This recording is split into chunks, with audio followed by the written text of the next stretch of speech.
विशेष कार्यक्रम लेके जनता जाने के चाहता हम आइल बानी और आज अपने से बात कराएम एगो ऐसन व्यक्ति से कि अपने जानता नहीं, लेकिन वो व्यक्ति वीरगंज शायद कम आवेलन, चर्चा में तो रहेलन, वीरगंज कम आवेलन, देश में चर्चा रहेलन, मधेश में चर्चा रहेलन। हम आज ऐसन व्यक्ति से बात करो तो नेपाली कांग्रेस से राजनीतिक यात्रा शुरू कैनी, लेकिन नेपाली कांग्रेस अभी छोड़ दिल बानी। अपने का नाम धरेम और उनकरा से बात करम डॉक्टर अमरेश कुमार सिंह, जे अपने अभी सांसद बानी, स्वतंत्र से सांसद चुनाव जीतनी, नेपाली कांग्रेस छोड़ के तीन बेर जीतनी, एक बेर मनोनीत बनी। स्वागत बा कार्यक्रम में। धन्यवाद ध्रुव जी। व्यस्त बानी? हाँ, अभी व्यस्त बानी कि जे देश में भ्रष्टाचार बा, भ्रष्टाचार के कैसे कम कल जाए, मधेश के कैसे विकास कल जाए, देश के कैसे विकास कल जाए, समाज के कैसे आगे बढ़ाल जाए, ये हमारे चिंता के विषय बा। हम ज़्यादा लंबा बात ना करम, छोट मोट में बात करम। काफ़ी लोग ये कार्यक्रम अपने के टीवी वीरगंज के मार्फत से, रेडियो के मार्फत से भी सुन रहा बा। डॉक्टर अमरेश सिंह से हम मुख मुद्दा पर अपने हरदम चर्चा में रहे वाला व्यक्ति, यानी भाग दौड़ करत रहनी मधेश में, और ये कार्यक्रम हमारे भोजपुरी में रहेला। अपने के जौन भाषा उपयुक्त पड़ी वो भाषा में अपने बोल सकता नहीं, और हमरा बात करे पड़ी अपने के चर्चा के देश के राजनीतिक केने जा रहा बा। देखिए, एकदम बहुत समसामयिक बात अपने उठैनी। देश के राजनीति अभी यही जगह पर बा कि देश या तो सुधरी या देश समस्या में फंसी। का है कि देश में अत्यधिक ज़्यादा भ्रष्टाचार हो गया बा कि भ्रष्टाचार के कारण ही आज देश में आर्थिक संकट बा। आर्थिक संकट दूगो दूसरो कारण बा, यूक्रेन रसिया वार, ओकरा दूगो देश के बीच में जो युद्ध होता ओकर कारण भी। तेसर कोविड के कारण से, कोविड-19 के कारण से जो कोरोना बीमारी भेल रहे बा, वैसे भी अर्थतंत्र पर प्रभाव पड़ल। लेकिन वैसे ज़्यादा नेपाल में जो दलीय राजनीति है, हर चीज़ में दल के कार्यकर्ता, हम सब लोकतंत्र लेनी, गणतंत्र लेनी, तरह की भी गल दल तंत्र हो गया। दल के कार्यकर्ता बिना उपभोक्ता भी न मिली, दल के कार्यकर्ता बिना शिक्षा में नियुक्ति न हुई। जौन भी सरकारी कर्मचारी तलब खा के दल के में प्रचार करता है, तो जनता के टैक्स पे, दल के तो पैसा ना खाता, वो जनता के टैक्स पेयर मनी बा। दूसरा बात की भ्रष्टाचार अत्यधिक बा कि मध्य प्रदेश में भी भ्रष्टाचार बा, देश में भी भ्रष्टाचार बा। की होता कि 1000 रुपया घूस खाए वाला आत्महत्या करता, छत से कूद के जाता, लेकिन 1 अरब खाए वाला मजा से शासन करता। तब हम अवस्था में ये देश हमनी के नेपाल देश माने बहुत हमनी के पुरखा चाहे अपने लगन लड़ाई करके, अपने भी लड़ाई करके प्रजातंत्र आइल, गणतंत्र आइल। अभी अवस्था में हमनी के देश आ खास करके मधेश के भी चर्चा करें, ये केने जा रहा बा, तनका बतला दो। एक बात अपने के बता रहा कि देश के जे 70 लाख युवा जे बा, वो कोनो मलेशिया में बा, कतार में बा, चाहे कोई दुबई में बा, कोई सऊदी में बा, या अन्य जगह जे रोजगारी के रूप में या इंडिया में गेल बा, दिल्ली पंजाब या जहाँ भी, उनका हाथ में मोबाइल बा। उनका दिमाग में सही बात की बैठ गई बा, सही बात कि नेता सब नेता और प्रशासन के भ्रष्टाचार के कारण से या देश में जे बीच में बिचौलिया तंत्र निर्माण भेल। अपने जानता नहीं कि जतेक गिट्टी क्रशर वाला, जतेक दारू भट्टी वाला, जतेक जगह के कारोबारी, जतेक तस्करी करवला, वो अपना के नेता कहला। जे 200-400 आदमी के दारू मांस खियावे के क्षमता रखता नहीं, उहे चाहत के हम ही वार्डाध्यक्ष बनी, हम ही मेयर बनी, हम ही सांसद बनी, हम ही पद बनी। हमर की कहत बा कि राजनीति व्यापार न बा, राजनीति सेवा बा। पहले गाविस अध्यक्ष रहे, लेकिन वो तो नागरिकता के सिफारिश करे, पहले भी जन्मदाता भी करे। पहले तो तलब न रहे, अब मेयर के तलब काहे चाहिए, वार्डाध्यक्ष के तलब कथला चाहिए, प्रदेश सभा के कथला चाहिए। प्रदेश सभा 5 बरिस हो गए बनला, एको गो कॉलेज बनल बा प्रदेश सभा के पैसा से, हमरा देखा दी। एको गो हाईवे बनल बा, जनता के चाहिए शिक्षा, स्वास्थ्य, सिंचाई। एको गो बैरेज बनल बा प्रदेश के पैसा से, हमारा बैरेज बनल बा। देश दलदल में फंस रहा बा, उभरे के अभी अवस्था नहीं खेलो नहीं के। दूसर बात के दूसर बात की बा कि देश 3 गो देश के लड़ाई के अखाड़ा बन गया बा।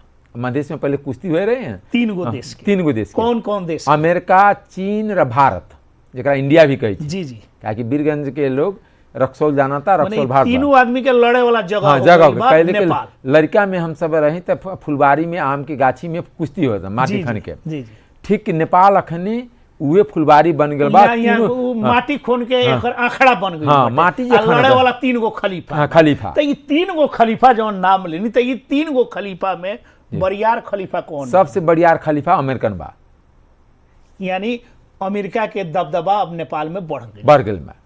दोसर बात की बा कि अमेरिका के दबदबा बढ़ गला के चलते तीनों के 3 गो इंटरेस्ट बा, एगो बात ना बा। तीनों के भारत के अलग इंटरेस्ट बा कि नेपाल के हिंदू राष्ट्र बना के भारत यूपी बिहार में 24 के इलेक्शन जीतल जाए। अमेरिका के दोसर इंटरेस्ट बा कि यहाँ कोनो बहाना से यहाँ आके चाइना के ठीक कल जाए, क्या कि चाइना नेपाल से जुड़ल बा। चाइना के बाकी केनाहू तो यही देश में अमेरिकन के आवे नदी। माने 3 आदमी अपन तालमेल से अपन अपन हाँ। भजन मंडली बनावत। हाँ, आ उ जतना भजन मंडली बा उहे राजनीति जी, करता। अब उ लोग तो राजनीति करता। अब ई अवस्था में हमनी के देश के आज देखी, देश आर्थिक संकट से जर्जर बाटे। देश में बढ़िया आदमी रहत नहीं के, युवा सब यहाँ से विदेश पलायन बाटे। देश में दैनिक आत्महत्या लोग कर रहल बा। ऐसे उभरे के चांस देख रहल बानी कि ना अमरेश? देखिए, अब यदि ऐसे यदि सुशासन न होई तो जनता सड़क पर आई।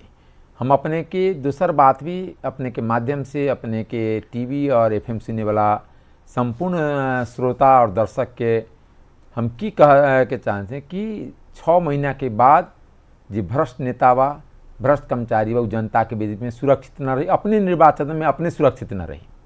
जौन ढंग से बड़का बड़का भ्रष्टाचार भेल बा, अपने के भ्रष्टाचार के नाम गना दी छे। चाहे वाइड बॉडी के भ्रष्टाचार बा, चाहे पोखरा एयरपोर्ट में भ्रष्टाचार बा, चाहे स्टॉक एक्सचेंज में भ्रष्टाचार बा, चाहे आयल निगम के जगह किने में भ्रष्टाचार बा, चाहे ये अभी भूटानी शरणार्थी में भ्रष्टाचार बा। उससे पहले सूडान घोटाला शिक्षा में भ्रष्टाचार बा, स्वास्थ्य में भ्रष्टाचार बा। अपने बताएं कि सरकार के तलब खा के, सरकार के तलब कहाँ से आता है? जनता के टैक्स पे से। जनता कर जे देता माल पुतमा नापी में, अथवा जे सिम किने छी ओहो में टैक्स लगाता। अपने हम सब चाउचो किने जाई छी तो ओहो में टैक्स लागल बा। तो टैक्स तीर के जनता दे छी। वैसे शिक्षक के तलब, डॉक्टर के तलब, कर्मचारी के तलब या सांसद मेयर सबके तलब जाता। तरह तलब खा के अपन राजनीति करे छी। शिक्षक यदि तलब खाता तो कहते काम पढ़ावे के बाद। आई मधेश में शिक्षा समाप्त हो गए। आई यही तो नारायणी अंचल अस्पताल अभी प्रादेशिक अस्पताल सा भे गेल बा। प्रादेशिक नहीं किया, अभी केंद्र बीच में प्रादेशिक भ गेल है, ओकर बाद साथ फिर केंद्र में रखल गेल। ये हमरा पता है थोड़ा सा। आई नारायणी अस्पताल में गरीब के उपचार सही ढंग से होता। अब गरीब के पहले भी मैंने महात्मा गांधी भी की कहे कि गरीब के किछो मुफ्त में न दी, 2 गो चीज मुफ्त में दी, शिक्षा और स्वास्थ्य। शिक्षा दे दी तो अपने ऊपर के कमा ली, स्वास्थ्य दे दी तो स्वस्थ रही तो अपन खेतों में काम। लेकिन ई देश में, ई प्रदेश में शिक्षो पैसा वाला लगे चल गई बा, स्वास्थ्य भी पैसा वाला लगे चल। ओकरे जनता के लिए बनावे के पड़ी। एक बात की है कि शिक्षा और स्वास्थ्य न हो तो मधेश समाप्त हो जाए, देश समाप्त हो जाए। तो मधेश तो देश समाप्त हो जाए अपने को और अलबानी। तो अभी के सुधारी आखिर देश एकरा हमसे सुधार केहू तो अब हैंडल लेवे के पर, केहू के लीडरशिप लेवे के पर, तो वो में डॉक्टर अमरेश कुमार सिंह के काहे नहीं की अपने आवत आवे के परल, दौड़े के परल। केहू ना केहू तो मधेश के, ई देश के लीडरशिप लेवे के परल। बड़का बड़का पार्टी के देखल जाम, बड़का बड़का पार्टी के अभी उपचुनाव में तो था लागल ओकर हैसियत। जी, जनता परिवर्तन चाहते, परिवर्तन की अगुवाई हम सब करी। आई जी अपने के बीच में जी आयल बानी, उहो हम भ्रष्टाचार विरुद्ध के अभियान में आयल छी कि देश से भ्रष्टाचार खत्म होके चाहिए। चाहे वार्डाध्यक्ष भ्रष्टाचार करे उपभोक्ता समिति बना के, चाहे मेयर साहब भ्रष्टाचार करे सड़क बना के, चाहे अपन आदमी के, अपन भाई भतीजा के नौकरी रख के, चाहे अपन कार्यकर्ता के नौकरी रखे, चाहे प्रदेश के सांसद मंत्री मुख्यमंत्री भ्रष्टाचार करे, या केंद्र के प्रधानमंत्री से लेकर मंत्री सांसद भ्रष्टाचार करे। हम संसद में भी की बोलने रहे कि जे राजनीति वाला पद में बात, चाहे वड़ा सदस्य, वड़ाध्यक्ष, मेयर, उपमेयर, गाँव पालिका अध्यक्ष, उपाध्यक्ष, प्रदेश के सांसद, मुख्यमंत्री, मंत्री, जी जी, केंद्र के सांसद, मंत्री, प्रधानमंत्री तलब भत्ता न ली। राजनीति सेवा बा, राजनीति व्यवसाय न बा। सेवा भाव से राजनीति करी। सेवा भाव के कला के कारण ही जनता सम्मान करता, जनता नमस्ते करता, जनता नाम लेता। लेकिन अब तो राजनीतिक सेवा भावना समाप्त हो गई बा। राजनीतिक अब का हो गई बा, व्यापार हो गई बा, व्यापारी लोग हावी हो गई बा, धनिक आदमी जीत रहा बा, सेवा खातिर नहीं के जीत करोड़ों करोड़ों। और खास करके हम मधेश के बात करें, काहे कि अपने मधेश प्रदेश के बानी, उससे ज्यादा हम मधेश प्रदेश के अपने संसद में आवाज उठावे नहीं। भ्रष्टाचार भ्रष्टाचार भल हई बा, बहुत चर्चा रहेला। पंपा देवी विभिन्न किस्म के नाम से अपने हरदम संसद में जेंगा आवाज उठावत रहनी, लेकिन खाली आवाज उठैला से समस्या तो समाधान नहीं की। नहीं एकरा लेल जनता के जगावे के पड़ी, तो जगावे के पड़ी। अब अपने के तावे के पड़ी। हम अपने के बता दे छे कि जब तक मधेश से भ्रष्टाचार खत्म न हुई, मधेश के विकास के गति पे आगे न बढ़ी, तब तक ही हमार कदम न रुकी। कदम रुकी ना हम आसीन 23 गते के नॉमिनेशन के दिन जी मधेश के माटी के छू के माथा पर तिलक लगा के कसम खैली, अपन माए बाप के भी कसम खैली कि पहला अमरेश सिंह समाप्त हो गए। वो उनका पुरानका अमरेश सिंह समाप्त हो गई। हाँ, पूर्णा अमरेश सिंह की मृत्यु हो गए, उनका दाह संस्कार कैला से भी होते। लेकिन नया शंका बा, जनता में शंका बा, हमारा जनता में ये भी अपने के रेडियो बीरगंज चाहे टीवी मार्फत कि डॉक्टर अमरेश सिंह तक कांग्रेस के हुआ, पहलू कांग्रेस में रहा, अभी कांग्रेस से कहीं निकल के खिसिया के आयल बन, फिर बिहान सहज वातावरण हो जाए कहीं कांग्रेस में चल जाए। ये भी तो शंका। देखिए एक बात की कि हम सब लोकतंत्र प्रजातंत्र के लिए जेल गए आदमी के सामने, शांति प्रक्रिया में माओवादी से वार्ता करायल आदमी हम अहाँ के सामने बोलता नहीं। दोसर बात हम कह के चाहे कि हम राजनीति कोनो स्वार्थ से न करे, हमारा राजनीति निष्ठा के विषय बा, हमारा राजनीति सदाचार के विषय बा। यदि नेता सदाचारी न हो, नेता निष्ठावान न हो, नेता भ्रष्टाचारी हो, नेता दलाल बिचौलिया हो, तो देश के निर्माण में समाज आगे न बढ़ी, समाज समाप्त हो जाए। आया समाज कहा समाप्त हो रहा कि शिक्षा यहाँ के मधेश के समाप्त कर गए। आई मुगू से हुमला से जुमला से जाजरकोट से खराब शिक्षा मधेश के जिला में बा, वहाँ से ज़्यादा गरीबी यहाँ मधेश में बा। यहाँ गरीबी बा और शिक्षा बा, और शिक्षा जहाँ गरीबी रहता तहाँ दारू पैसा से वोट कीना था, यानी जहाँ जात पात के नाम पर वोट पड़ता, धर्म के नाम पर वोट पड़ता, राजनीति सिद्धांत के नाम पर, शिक्षा के नाम पर लड़ल जाए कि कौन बढ़िया से बढ़िया शिक्षा दे सके, कौन बढ़िया से बढ़िया किसान के खेत में पानी सिंचाई पहुँचा सकता। अपने कि नारायणी नदी के पानी गंडक नदी कहल जाए, नेपाल में नारायणी कहे, नहर में देखल जाए कहियो पानी न देखी, जबकि नहर तो बनल बा कतेला कि कम से कम परसा 12 रौथर तक सिंचाई हुई।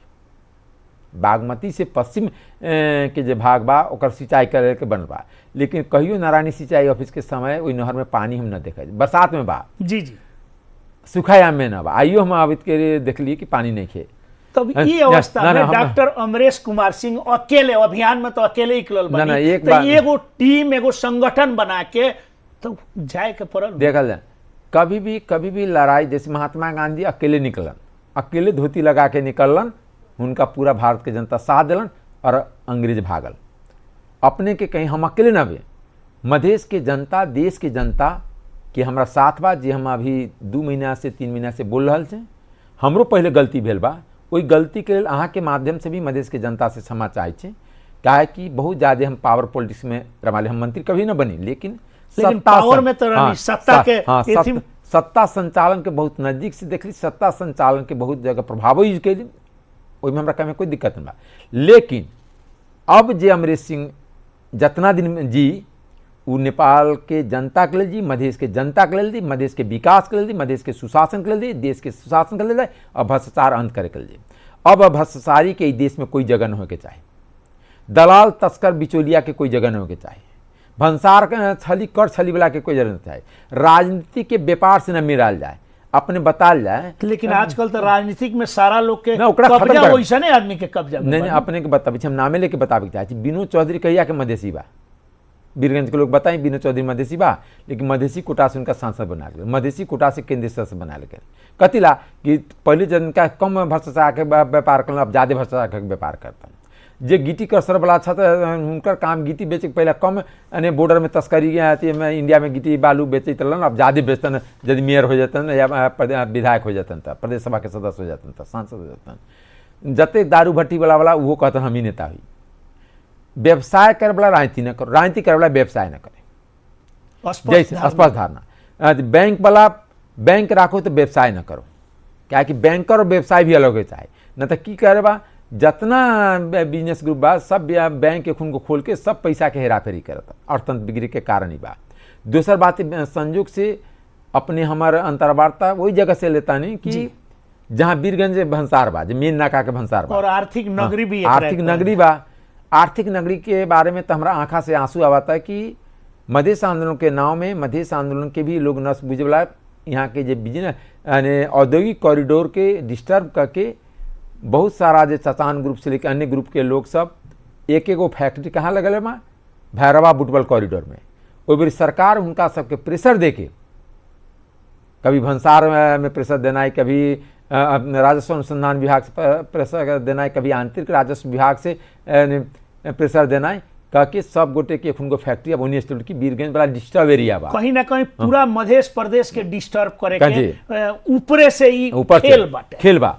तो की बाकी देखें, हम सब जो मधेश के सांसद छी वो हम सब पार्टी के गुलाम के रूप में काम करे छे, मधेश के लिए काम न करे छे। उमे अपने भी पर हम अपने भी पर हम पढ़ली विद्रोह के लिए टिकट काटल गेल, और आज तो अपने के जनता पतियाई हाँ, स्वतंत्र से लड़नी तभी जनता ये ले हमें जनता के सामने मधेश के माटी के कसम खाए कले कि अब हमारे जो बाकी 15-20 वर्ष 25 वर्ष 30 वर्ष जतक जिंदगी वो तो अपना हाथ में नहीं खे, वो मधेश के जनता के लिए हुई, मधेश के विकास के लिए हुई, मधेश के भ्रष्टाचारी के अंत करे के लिए हुई, बिचौलिया दलाल तस्कर के अंत करे के लिए हुई। अकेले डॉक्टर अमरेश सिंह ना सकियन 1 से 1000 होता, 1 से 1 करोड़ होता।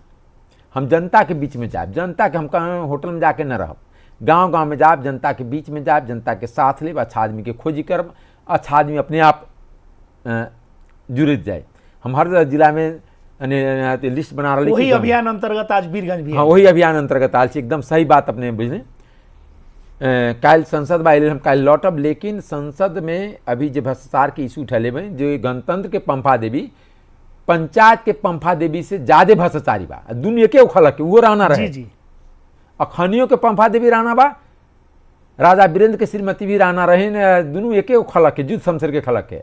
नेपाल में जो पढ़ने हुई से 2 खलक बा राना में, कहीं ना कहीं अपने के इशारा तो जाता अब खोल के हमारा कहे पर हमारे भाषा में। हाँ तो अपने सब के देखो जा, हम सब तो इशारे में कहम ना, बाकी काम तो जनता में सूचित करे कि अपने सब एहन जे विद्वान जे बुझे वाला पत्रकार छी, जे मूर्धन्य पत्रकारिता में अपने सब जगह बनले छी, तो ये तो अपने सबके ध्रुव जी अपने सबके जनता में प्रश्न करे पा। हम तो इशारा में कह दिली कि पंफा देवी के खोजी कल जाए, पंफा देवी के कार्रवाई कल जाए। हम संसद में बोले छी, कोई सड़क में न बोले छी। जो संसद सबसे उच्चतम जनता के जनप्रतिनिधि के थलो बा, जहाँ से दुनिया ओकर बात सुनता, संचार माध्यम का सुनता, लाइव चलता।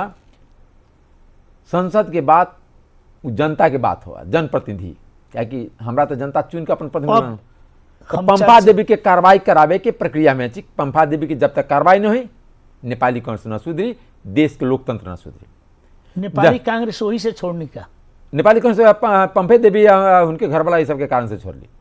एक बात की बात कि नेपाली कांग्रेस में एक बात बताएं, कहीं ना कहीं हमारा बात करे पर नेपाली कांग्रेस छोड़नी भीतर तो कुछ तो दर्द तो होता है। देखा काहे कि अपने बहुत अगर राजनीतिक शुरू हम अपने के बताए छी, हम जन्मजात कांग्रेस रहे, कौन दूसर पार्टी से आयल न रहे, और 30 वर्ष हम कांग्रेस में, 15 वर्ष हम सांसदे रहे, 3 बेरी तक कांग्रेस से सांसदे रहे। लेकिन घर छोड़े के बेला, अपन परिवार छोड़े के बेला, एक बेटी के ब्याह जब होता तब अपन घर छोड़ के जब ससुराल में जाता तो कन्ना रोहट होता, पीड़ा तो होता। लेकिन पीड़ा के साथ साथ एक तरफ अठोट भी बा कि नेपाली कांग्रेस के नेतृत्व में देश के भ्रष्टाचार अंत नहीं, भ्रष्टाचार बढ़ी। नेपाली कांग्रेस के नेतृत्व में शिक्षा के विकास नहीं, स्वास्थ्य के विकास नहीं, सड़क के विकास नहीं, सिंचाई के विकास नहीं, और बिचौलिया तंत्र, दलाल तंत्र, ठेकेदारी तंत्र के अंत नहीं। तो नेपाली कांग्रेस के भविष्य का बा तनका देखल जाए। हमारा अनुमान बा कि आवे वाला 84 में, अब तो 5 वर्ष के बाद चुनाव हुई। जी इनके साल चुनाव भेल रहा, ऐसे 4-5 महीना पहले मंसिर में भेल रहा चुनाव, अखन जरा हम सब अपना भाषा में कहै छी।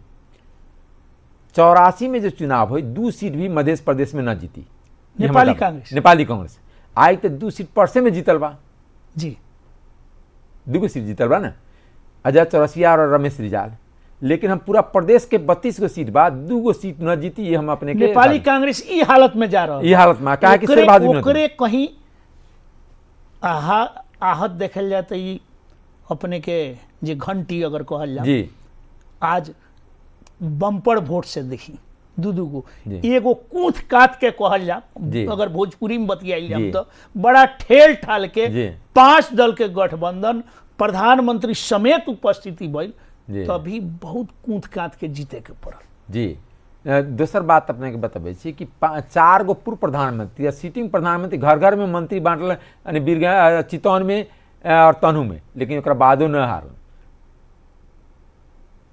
यानी 70% रवि के वोट पड़ल। सब पार्टी के और भेला के बाद भी 30 जनता चेंज चाहता, जनता के हाल कहीं तनहू ई मध्य प्रदेश में भी आवे वाला दिन में हुई, उहे हाल बनावे के पड़ी, न बनाए तो मधेश बर्बाद हो जाए। लेकिन जनता के देखनी यहाँ उतना कोयला पर भी जनता के यहाँ मधेश के जनता तो देख मधेश में अशिक्षा बा, गरीबी बा, जातीयता बा, धर्म के नाम पर बा, एकरा समाप्त करे के पड़ी। शिक्षा के नाम पर राजनीति दिल जाए, विकास के नाम पर राजनीति कल जाए, यानी भ्रष्टाचार अंत करे के नाम पर राजनीति कल जाए, यानी तस्कर दलाल बिचौलिया के अंत करे के नाम पर।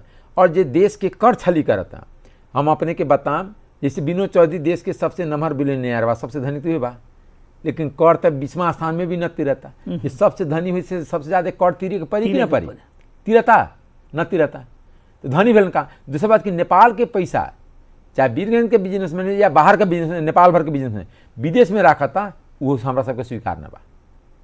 बीरगंज में जो हुंडी के कारोबारी होता, वो हमरा स्वीकार न बा। हुंडी के मार्फत नेपाल के पैसा विदेश जाता।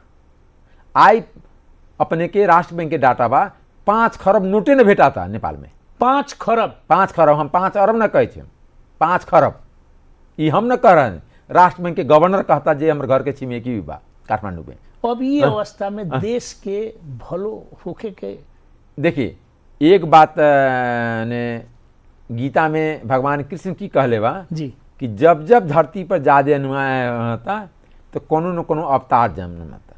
वही में डॉक्टर अमरेश सिंह तो हम ये अपना के अवतार न ना, कहते, लेकिन जेंगो अभियान में अपने निकलल बानी, लेकिन हमारे ये अठोट बा, इमे केकरो हम मारल जाए, अपने के इहो रिकॉर्ड करा देवे के चाहे छे, लेकिन हमर एक एक कतरा खून के मधेश और देश के जनता के पक्ष में लागी, राष्ट्र के पक्ष में, बिचौलिया भ्रष्टाचार तंत्र के अंत करे में, सुशासन कायम में, शिक्षा, स्वास्थ्य, सड़क, सिंचाई जनता के अधिकार बा।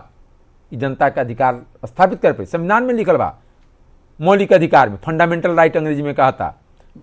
लेकिन आई मधेश में कितना गरीब के बच्चा भूखे सुता था, कितना गरीब के बच्चा स्कूल न जाता, विद्यालय में कैसे गरीब के बच्चा जाए, कैसे ओकर बच्चा पढ़ी।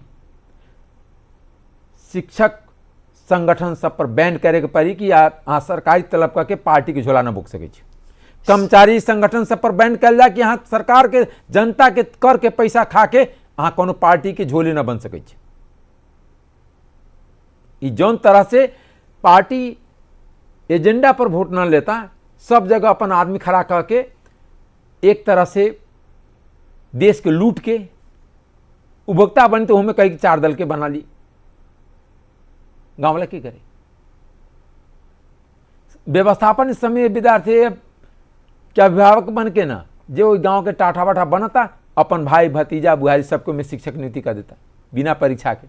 जे शिक्षक के अपना पढ़े नहीं, विद्यार्थी के की पढ़ाई।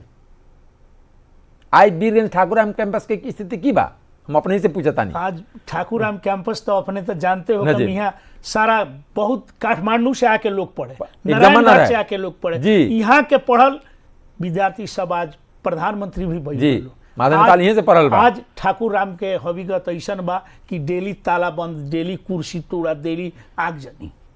खाली ये ना बा, अभी काले कांतिपुर में एगो न्यूज आयल रहे, काठमांडू में हेडर डिपार्टमेंट के एगो टीचर हेलमेटे से पीटे के कहे कि हमरा करार में नियुक्ति करा, न तो पीटब तोरा।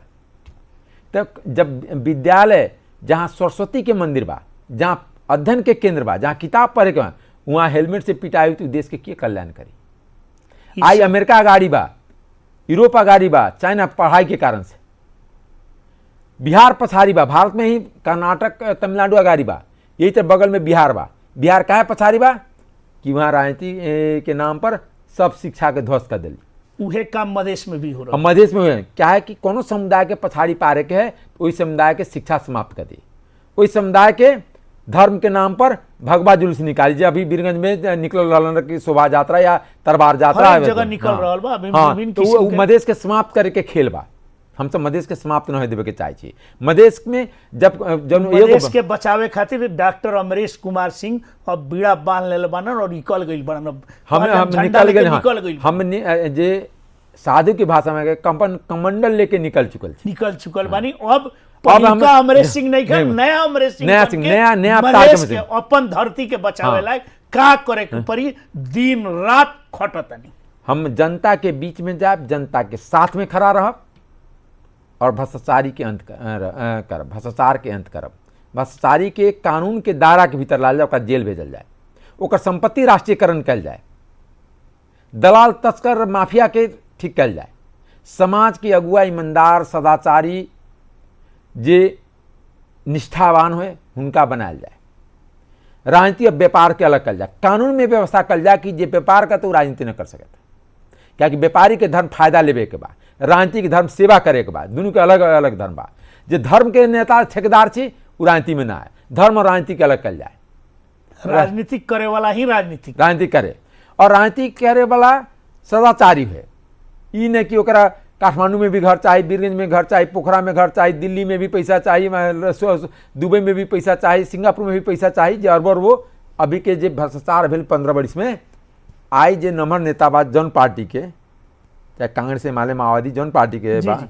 हुनकर कोनो के एहन ना बा कि जे पैसा दुबई में ना बा, कोनो एहन ना कि जिनका पैसा दिल्ली में ना अमरेश बा। कुमार सिंह के बाकी बा। अमरेश सिंह तो हमारे नेते न भेला, अमरेश सिंह तो वही ना विद्रोह ना कर फिर भी अपने नेपाली कांग्रेस के 30-30 बरस कहल हम अपने के वहाँ नेपाली ना, तो कांग्रेस हम तो- बानी, नेपाली कांग्रेस हमें- सत्ता में रहलक, कहीं ना कहीं उछाक तो अमरेश कुमार ना ना सिंह एक के। बात अपने के बता दी छी, शुरू ना, ना, से ये- लड़ाई ये- रहे ना, हम अपने के बताबे चाहे छे। आई के ना हम जहिया कैंपस में पढ़ाई, हम पहले 6 वर्ष 7 वर्ष कैंपस पढ़ा के तब हम राजनीति में एली, पीएचडी के लिए, ओकरा बाद राजनीति में एली। अस्कल कैंपस जेना ठाकुराम कैंपस बा, जी। साइंस के कैंपस काठमांडू में अस्कल कैंपस रहे, ओहिमे पढ़ाई। और दूटा प्राइवेट कैंपस में भी अपन मधेश के आदमी साइंस पढ़ल बा तो तनका ज़्यादा पैसा कमा के दूगो प्राइवेट कैंपस में भी पढ़ाई। हम अपन कैंपस के कमाई से वही जमाना में हम काठमांडू में घर बा, ओकरा बाद कहीं न बीरगंज में हमारे एको धूर जमीन बा, न घर बा, न जनकपुर में एको धूर जमीन बा घर बा, न मलंगवा में एको धूर जमीन में घर बा। हमार माए बाप के जे संपत्ति हुनकर जे हमारा पूर्वज से आयल बा, वो सब संपत्ति हम स्कूल अस्पताल में देवे जा रहा छी, आ दे भी रहल छी बहुत देर। स्कूल और अस्पताल हाँ, दुई एगो चीज में, शिक्षा और स्वास्थ्य में। हम धूली खेल के एगो शाखा लाल छी गाँव में, ओकरा 5 बीघा जमीन दे रहल छी। एगो हाई स्कूल के जमीन 1 बीघा से ज़्यादा लीजिए में हमार नाम भी जोड़ दिल बा सरकारी स्कूल में। और हमार प्रयास बा कि अपने जाए मधेश के जतेक क्षेत्र बा सबसे बढ़िया विकास हमरे क्षेत्र में बा, सड़क के विकास। जाके अहाँ देखब कि गांव गांव में, हर गांव में एक गांव दूसर गांव से पीछे जुड़ल बा, हर रोड तो चौड़ा अब अपन गांव के कहनी तो ना, ई ना। विकास अब मधेश के पूरा सारा- मधेश में, ना, सारा गांव गांव में अब अमरेश ये- सिंह के जाए के पड़ल। हाँ, तो इहे बात हम एगो कहना चाहते- टीम बनाए के पड़ल, अपने- एगो ग्रुप बनाए के पड़ल। देखिए हमर मन के बात अपने ही बोल देनी ध्रुव जी। हम उहे अभियान के तहत हम सरलाई 4 नंबर के क्षेत्र के नेता होना चाहिए, राष्ट्र के नेता, मधेश के नेता बने के चाहे छी कि मधेश के जे पीड़ा बा, मधेश के जनता के जे पीड़ा बा, जे गरीबी बा, या शिक्षा बा, जे स्वास्थ्य के उपचार के दिक्कत बा, उपचार के बिना कभी दिल्ली जाके पड़े, कभी काठमांडू जाके पड़े, उ चीज अंत करे के चाहिए। मधेश के जनता के उपचार मधेश के धरती पर होके चाहिए। यहाँ बढ़िया सरकारी मेडिकल कॉलेज बने के चाहिए, प्राइवेट ना, नेशनल मेडिकल कॉलेज का ना। हमारा बात तो सुन ली। जी जी सरकारी मेडिकल जेना काठमांडू में टीचिंग हॉस्पिटल बा, तो बीरगंज में टीचिंग हॉस्पिटल काहे न बनी? हमर कहे के बात तो ये अभियान के ना, जब ना, प्रमुख ये अभियान लेके चलल बानी जी। तो कुछ और नेता लोग बानू जी जौन सब लोग नेता बेमाने नहीं न, सब न बेईमान। मधेश में भी बढ़िया बढ़िया बा। तो उ लोग के एक बद करे के तो काम देखे उनका सब जगह से बात हो रहा है, राष्ट्र में भी बात हो रहा है, देश लेवल पर भी बात हो रहा है, मधेश लेवल पर भी बात हो रहा है। पहले तो एकरा काहे कि जेंग पीड़ा अपने के जी। बाऊंगा पीड़े जे राजनेता बा लोग ओकर तो पीड़ा भी ओकरा भी अपने तो के हम होई कहीं बता रहा छी, यही चिंतन पर, यही निर्णय पर हमरा आवे में 3 वर्ष लागल। 3 वर्ष हम रात के रात न सूत पाई कि का हमरा अपना से प्रश्न रहे, देश के जनता से या मधेश के जनता से प्रश्न न रहे कि हम के खातिर हम राजनीति करे छी। राजनीति कौन कारण हमरा, जब मधेश के जनता गरीब हो जाए, मधेश के जनता अशिक्षित हो जाए, मधेश में बेरोजगारी हो जाए, मधेश में सड़क के विकास नहीं, मधेश के किसान के सिंचाई न मिली, या ओकरा समय पर मल खाद न मिली, बीउ अच्छा न मिली तो हम खाली अपना तलब भत्ता के लिए तो राजनीति न करे, तलब भत्ता के लिए तब न पढ़ के आयल छे। जैसे डॉक्टर भीमराव अंबेडकर वहाँ के दलित समुदाय के लिए अपन संविधान लिखे में भूमिका निभाना, अब हमार भूमिका मधेश के अंबेडकर बने के चाहे कि मधेसी समुदाय हम देश में भी साबित करे के चाहे हम पार्लियामेंट में भी बोले आज तक कोई मधेसी न बोले, अभी चाहे मधेसी दल के नेता क्या नहीं जो हम पार्लियामेंट में जॉन अरहान के साथ बोले कि हम देश में साबित करे के चाहे कि मधेश के भी जो बेटा बा उ न बिकाऊ बा, न कार बा, न दलाल बा।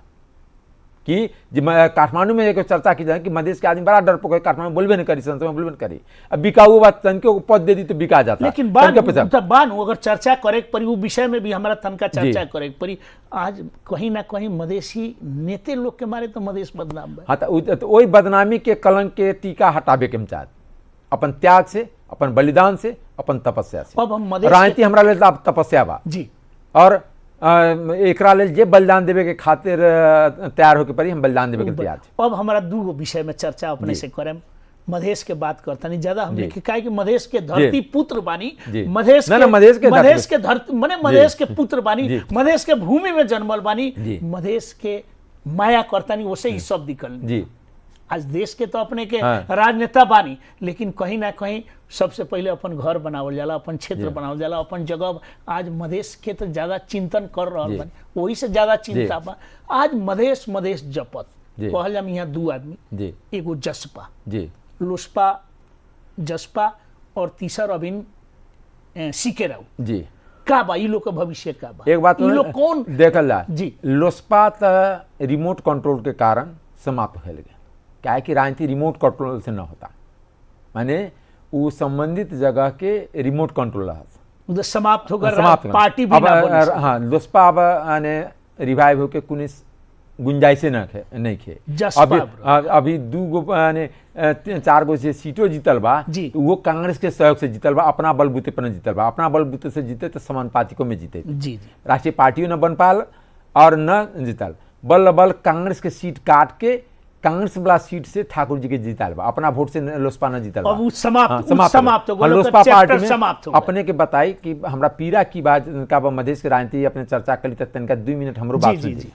मधेश के आंदोलन, मधेसी जनता के त्याग, मधेश के शहीद के बलिदान राजेंद्र महतो के श्रीमती के सांसद बनावे के लिए नहीं भेल, अनिल झा के श्रीमती के सांसद बनावे के लिए नहीं भेल रहे, राजकिशोर के श्रीमती के सांसद बनावे के लिए नहीं भेल रहे, शरद सिंह के साथी के लिए निर्जला राउत के बनावे के लिए नहीं भेल रहे। अपने बताए कि मधेश आंदोलन में बलिदान कल मधेश के जनता, गरीब जनता, युवा, लेकिन अपने चुनाव हार गई तो अनिल झा अपन श्रीमती के एक संघ में सांसद बना दिल।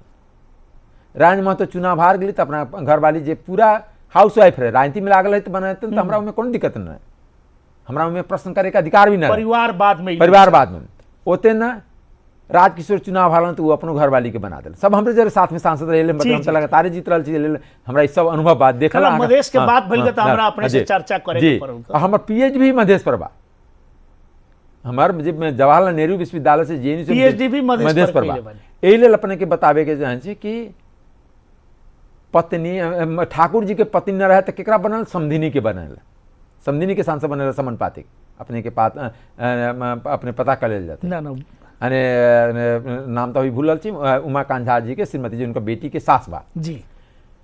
यही ढंग से तो राजनीति न चली ना। दूसर बात, जहां मौका मिली कि अपना आदमी को लूटे में लगा दी, जनता के की मिलल बा, हम सब जनता के की देली। लेकिन तो कहता लोग आज भी कहता जसपा चाहे एगो जनमत पार्टी अभी नया कि मधेश के मसीहा हम बानी, अब मधेश के हम बचाए। मधेश के जनता तय करी, मधेश के भाई बंधु, चाचा चाची, यहाँ के लोग तय करी कि मधेश के मसीहा के हुई। कौन नेता अपना कहला से न मसीहा होता न उ नेता होता, जनता जरा कही हुए नेता बा। महात्मा गांधी कही न कहलन कि हम भारत के बापू बनम, लेकिन जनता ओकरा बापू कहलन। वही अभियान में डॉक्टर अमरेश सिंह बना। आई भगत सिंह के बलिदान या सुभाष चंद्र बोस के बलिदान की सब चर्चा भारत में करत, जबकि वो लोग तो मंत्री न बना, सांसद न बना, पहले मारल गए। ओते दिन के बाद पुराना नया बात ही कही जयप्रकाश नारायण के जेपी मूवमेंट 77 में भेल रहे, जिनके चेला चाटी नीतीश कुमार से लेकर लालू यादव से लेकर मुलायम सिंह से लेके शरद यादव तक उनके चेला चाटी रहे उन्हें, लेकिन जेपी के नाम सबसे जानल जाइए क्या कि 77 के मूवमेंटे उनके नाम पर भेल रहे, ओकर नामे बा जेपी मूवमेंट। तो तेनाहिते मधेश में एगो वृद्ध के आंदोलन करे के पड़ी, सत्ता में जाए वाला भरियांग वाला आंदोलन ना, जो पिछला आंदोलन सब रहे सत्ता में जाए के भरियांग के आंदोलन रहे, चाहे जे भी जाए। हाँ जे भी जाए, हम व्यक्तिगत न उतने उचित न बा क्या कि हमारे एगो राजनीतिक कर्मी छे, अपने प्रसंग कहलिए हम बता दिले। हाँ, लेकिन जनता के तनका बूझे वाला भाषा में कहे के हम बतैली कि उसब अपन पत्नी के सांसद बनल, अपन समधिनी के सांसद, लेकिन ये हमारा वास्तव में ये अच्छा हमरा न लगे कि हम एगो पढ़ल लिखल एगो बुद्धिजीवी नेता छी, तो हमारा अपन भी बुद्धि विवेक सही ढंग से प्रयोग कल जाए। हम सब गाली गलौज के भाषा में न उतर सके छी, माने शब्द में भी अपन संयमित होके पड़े छे। लेकिन अब जो मधेश के आंदोलन है, मधेश के जो विरोधी बा भ्रष्टाचार मधेश के विरोधी बा, अशिक्षा, अब के आंदोलन है गरीब विरुद्ध के आंदोलन है कि मधेश के गरीबी दूर कल जाए, मधेश के बेटा बेटी के मधेश में रोजगार दिल जाए, चाहे विभिन्न फैक्ट्री बनाकर खाना बना के दिल जाए, चाहे विभिन्न व्यवसाय खोल के दिल जाए। आए बताए कि विभिन्न कृषि के अनुदान बा। हम एगो कहानी यथार्थ घटना बताबे जी, हमार ससुराल बा महेंद्र नगर कंचनपुर, वहाँ हम गए ऐसे 3-4 महीना पहले चुनाव जीतला के बाद, एमपी के चुनाव जीतला के बाद, हमार ससुर 10 कट्ठा खेत एगो एनजीओ वाला के दिले, उनका 20,000 रुपया भाड़ा साल में दे केरा के खेती के लिए। और केरा खेती वाला की कलन 50 लाख रुपया सरकार से अनुदान लेलन कि केरा खेती के नाम पर, केरा कटबो न करे, उनका 50 लाख मिल गई, खेत वाला के भाड़ा 20,000 दे देली, बाकी 49 लाख 80,000 मौज करे, उनमें 2-4 लाख कर्मचारी सबके नेता सबके कमीशन दिले हुई। ठीक यही बगल में जिला बा परसा के बगल में बाराबाद सिमरा, जहाँ कि जब अभिमान्य बा वहाँ पपीता की खेती के नाम पर, मेवा खेती के नाम पर 2 करोड़ अनुदान ले लेलन। अब मेवा आनी में उड़िया गेल, ढल गेल, पपीता के खेत यानी जरा नेमा कहे मेवा कहे यहाँ के भाषा यानी वो रुख सब ढल गेल।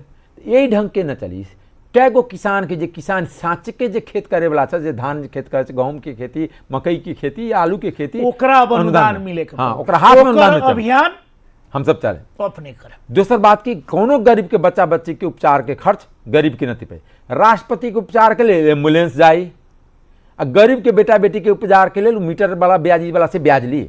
आई एगो दूसर अध्ययन की बा, जितना मीटर ब्याजी से ब्याज ले बा गरीब सब जे साहू महाजन से जी, उ या तो मधेश में भोज खातिर अपन माँ बाप के श्राद्ध में भोज में खर्चा बहुते हो खा ला, दोसर बात बेटी के शादी में, तेसर बात उपचार में, यदि कोनो के नम्हर बीमारी हो गई, किडनी फेल हो गई, कैंसर हो गई या अन्य जिसमें ज़्यादा खर्चा होता, बुखार सर्दी वाला ना जी जिसमें ज़्यादा नम्हर बीमारी हो गला पर लाखों लाख रुपया खर्च होता, वही चलते बेचारा गरीब हो गल बा, ऋण के चक्कर में पड़ गला। ऋण के यहाँ की हम एगो प्रश्न पूछे के चाहे छी, अपनहिए के परसा जिला के बगल में बा जगदम्बा ग्रुप के फैक्ट्री बा, उ जमा 8,000 करोड़ ऋण ले बा, लेकिन मधेश के किसान के, मधेश के गरीब के 5 लाख काहे बैंक से ऋण मिली, की कारण बा? एकरा लेल हमारा आंदोलन बा। हमारा आंदोलन कथी के लेल बा से अपने के बता दी छी, जब तक भ्रष्टाचार न हो खत्म हो तब तक मधेश के विकास नहीं। भ्रष्टाचार खाली पैसे खाला भ्रष्टाचार बा ना, जो शिक्षक तलब लेके स्कूल न पढ़ाव तो वो भ्रष्टाचार बा, भ्रष्टाचार बा। कर्मचारी के तलब लेके कोनो पार्टी में लागल बा वो भ्रष्टाचार बा। इशारा के अंत होके पर वही अभियान में यदि डॉक्टर तलब लेके नारायण अस्पताल में उपचार न करता वो भ्रष्टाचार बा। नर्स तलब लेके या उनमें के कंपाउंडर जो कहता है हेल्थ असिस्टेंट कहता, वो यदि तलब लेके ना यदि समय पर सुइया लगे तो ना 8 घंटा के या 10 घंटा के ड्यूटी बा ना ड्यूटी करता वो भ्रष्टाचार बा। अब मूल मुद्दा अगर बात करल जाम तो डॉक्टर अमरेश कुमार सिंह के एक अभियान बा, पहले भ्रष्टाचार मुक्त और मधेश से शुरू करता नहीं और देश भर अभियान जी हाँ देश भर। अगर एक शॉर्टकट में बात करें अभियान में अभी भ्रष्टाचार के अंत, सुशासन कायम करे के और मधेश के या देश के युवा के देश भीतर लावे के। आई अपने के सबसे आँख के पीड़ा कब हमारा सबके रात भर कभी हम सुते छी चिंता करके, हमारा पर्सनल कोनो समस्या ना खेबा या पारिवारिक कोनो समस्या नहीं खेबा, समस्या की बा कि हम सब सोचे कि हम सब कौना देश के सांसे हम केहन जनता के प्रतिनिधि भी हमारा सबके अपना ऊपर ग्लानी बा कि आई मधेश के युवा सब या देश के युवा सब खाड़ी मुल्क में जाता, सऊदी अरब, कतार, मलेशिया यानी दुबई, वहाँ जाता और वहाँ ते गलत काम कराता कि हर दिन 2-4 गो के लाश आवता ओते ना वही बीच में का घर पर बात टूटता। मानो ना कि 20-22 वर्ष के 24 वर्ष के लड़का के बिहे होता और ब्याह के बाद वो 3 वर्ष के लिए मलेशिया गए तो का घर वाली कैसे रहे, आई परिवार टूटता। एले लोग रोजगारी यदि सिमरा में रहित, वीरगंज में रहित, जनकपुर में रहित, विराटनगर में रहित तो का परिवार न टूटत, ओकरा राती बाकस में लाश होकर न अबैत। हमर पीड़ा वहाँ बा, हमर पीड़ा के अपने के माध्यम से हम अपने के श्रोता दर्शक के आग्रह करे के चाहे छी कि अब जनता के ठगी वाला राजनीति के अंत होके चाहिए। बहुदल में भी जनते ठगल, गणतंत्र में राजा पाल काला में जनते ठगल, ये गणतंत्र लोकतंत्र में जनते ठगाई, जनता ठगा रहा। जनता के लोकतंत्र के मतलब होता जनतंत्र भी कहता, लोक मतलब जनता न कहे गाँव में गाँव लोगों ने की कहता तो लोग जनता ने सेंटर में चाहिए की हो गल बा, नेता तंत्र हो गल बा। जनता के बात सीडीओ काहे ने सुनी, एसपी काहे ने सुनी, काहे नेता के बात सुना था।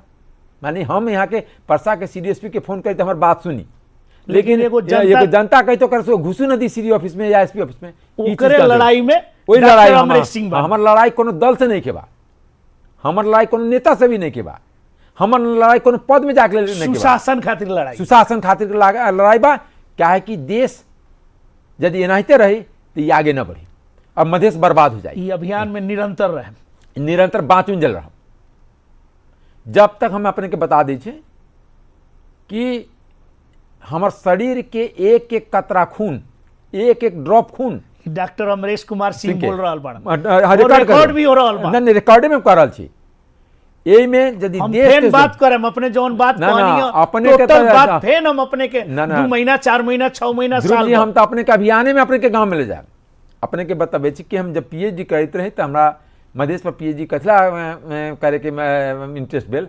हम गए ओहि समय झापा में देखली तो की रहे कि अभी 2080 साल है, 2020-21 साल तक 17 साल 21 साल के जनगणना में वहाँ 72% मधेसी रहे, 28% मात्र पहाड़ी समुदाय के रहे। वहाँ के मधेसी अपना सब्जी का यादव, शाह, मिश्र, झा न, राजवंशी, मेचे, कोचे, सतार ये सब टाइप के रहे, गनगाई वहाँ गल।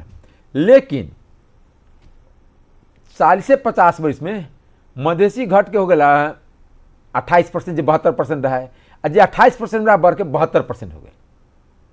की कल गेल जंगल जते फरानी भेल मधेसी के देले न गेल, मधेसी के जमीन ओकर विभिन्न तमस्सुक बना के एक तरह नागिता बनवा दो दुबई के खेदा, बेचारा राजवंशी सोच, थारू सोच। यही लेल यही तरह से जो दोहन होता इतिहास में दुनिया में हर जगह अपन समाज के आगाड़ी बढ़ावे के लिए, देश के आगाड़ी बढ़ावे के लिए कोनो न कोनो बुद्धिजीवी के त्याग करे, त्याग कैले बड़ा सिंह। यदि हमरा एगो त्याग कैला से यदि मधेश और देश लेकिन डॉक्टर साहब जी मधेसी जनता के बहुत लोग ठगल, ई तो माने देखल जा विभिन्न बहाना में नेता लोग, सीधा जनता, निरीह जनता, मधेश के लोग कम पढ़ल लेकिन ई ठगाते आ रहल बा। आवे वाला समय न मधेश निरीह रही, न पिछड़ल रही, न गरीब रही, न शिक्षित रही। ई हमारा अभियान निरंतर रही। एकरा लेल हम अपने देख भी रही, आइयो अपने के इंटरव्यू देते गमछा ले घूमे छी, गमछा लेके मधेश के जनता से भीख मांगत भी देश मधेश के समृद्ध करब और जेकरा नमर से नमर शक्ति से भी टकरा के भी मधेश के विकास के, मधेश के सुशासन के, मधेश के गरीब के गरीबी के, मधेश के युवा के बेरोजगारी के अंत हम करके देखा। अब अमरेश सिंह कोनो किस्म के समझौता ना कोनो पद मिले चाहे कुछ पद हमरा लेल गौन बा, आके सामने चीज हमरा तो पद अच्छी बा सांसद, लेकिन हमरा सांसद पद भी हमरा न चाहिए। अब तनी अंत में आगे बनी सर, यहाँ 5 दलीय गठबंधन के सरकार बा, सरकार के भविष्य का बा।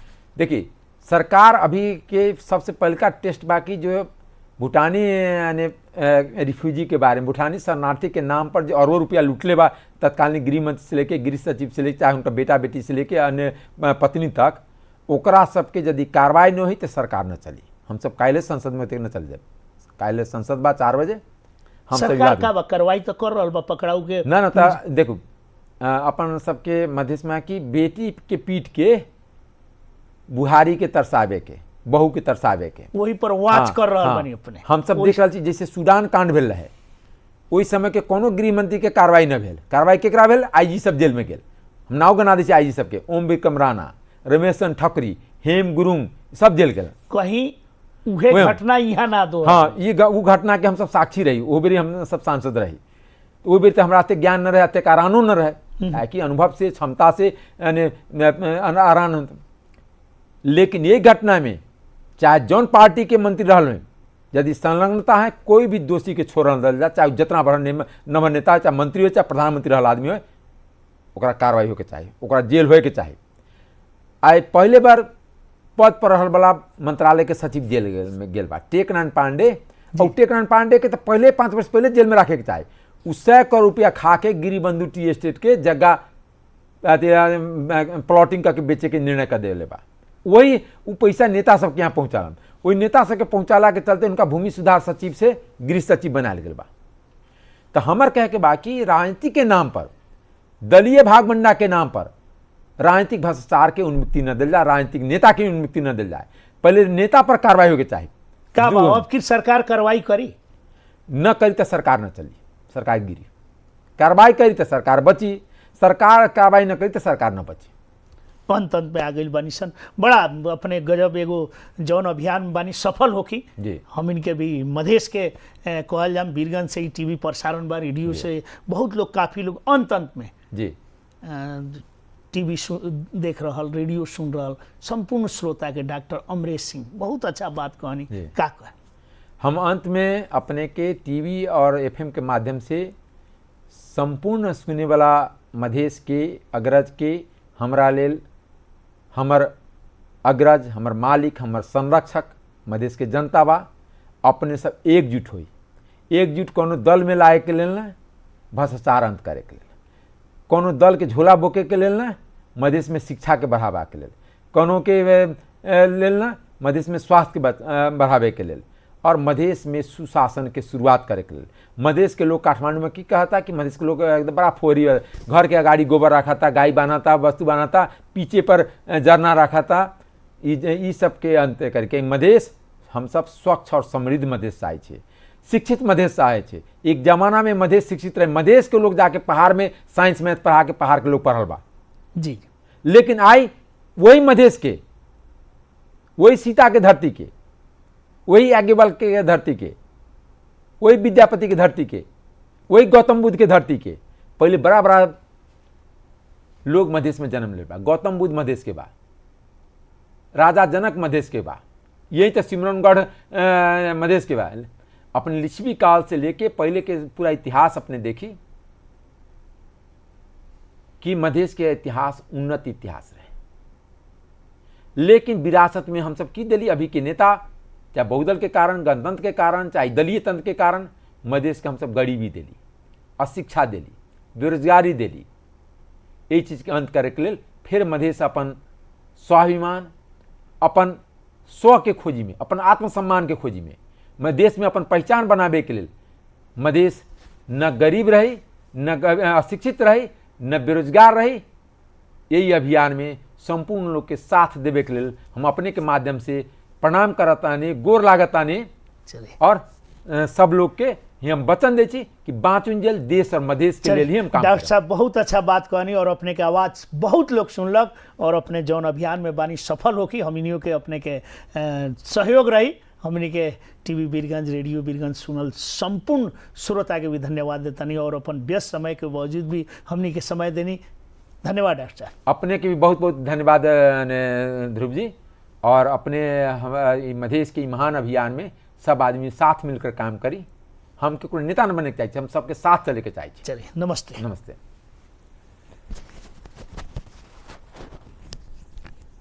ठीक बात, हम वही अभियान में लगा। ना ठीक।